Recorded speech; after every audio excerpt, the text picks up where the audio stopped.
following is part of a collection of interviews conducted by El Grupo Elron, a non-profit group dedicated to eradicating false concepts in all fields of knowledge through the teachings of the Ascended Masters of Light, by medium, Jorge Raul Olguin.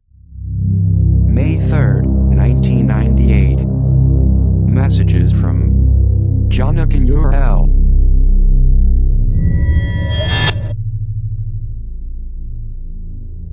I am JOHNAKAN UR-EL. I want to transmit the following. There was once a civilization that practically lacked faith, agnostic. They didn't have any spiritual leader. In a world empty of faith, ideas and philosophy, permission was requested to the great Logos of that time. I am speaking of the time my master was crucified, in order to resurrect him. That permission was given and he was resurrected. There was no time to prepare him, because that planet, called Fulgur 5, was entering already in agony, and he was taken to that world so that he can transmit messages. He was there during a lapse, what you would call months, transmitting spiritual messages in that world. It was about a non-compatible orb, maybe, to the substance my master was made of. Let us remember that the master's body, just like the one of all us when we are embodied, was basically made of carbon. He went to a world where the base was silicon and this world was impregnated with radioactivity. Then, the master knew that he had little lifespan. The inhabitants of that world also knew it.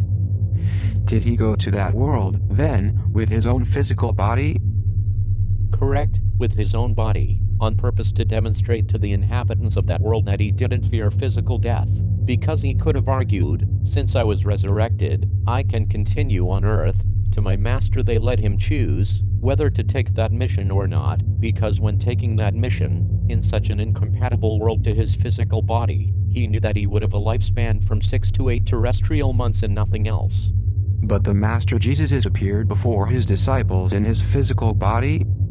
Yes, he appeared in a physical body, but only once. There are many mistakes about it. Moments before traveling to that dying world, he appeared and he was eating with us. I embodied as John Zebedee in that time and was the first to see him. But he appeared many times in his astral body?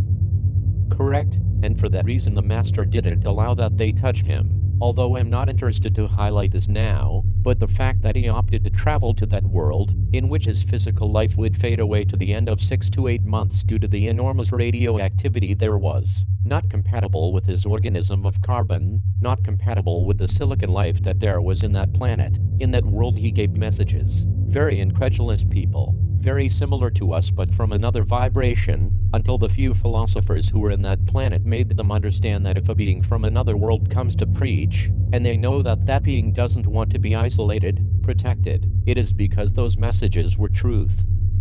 What was the result of his preach? He ended up converting millions of beings within a lapse of less than 6 months. That is to say that in fact he achieved, in much less time, the same mission that here on Earth he made in 2 years and 3 months. There he achieved it in little less than 6 months. Really amazing.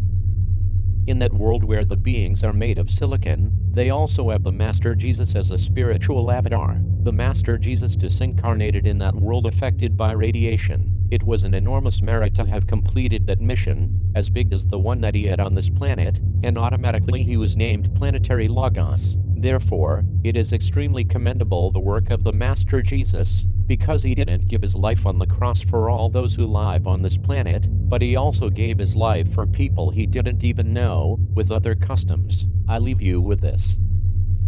This has been totally clarified. See you later, JOHNAKAN, and thank you.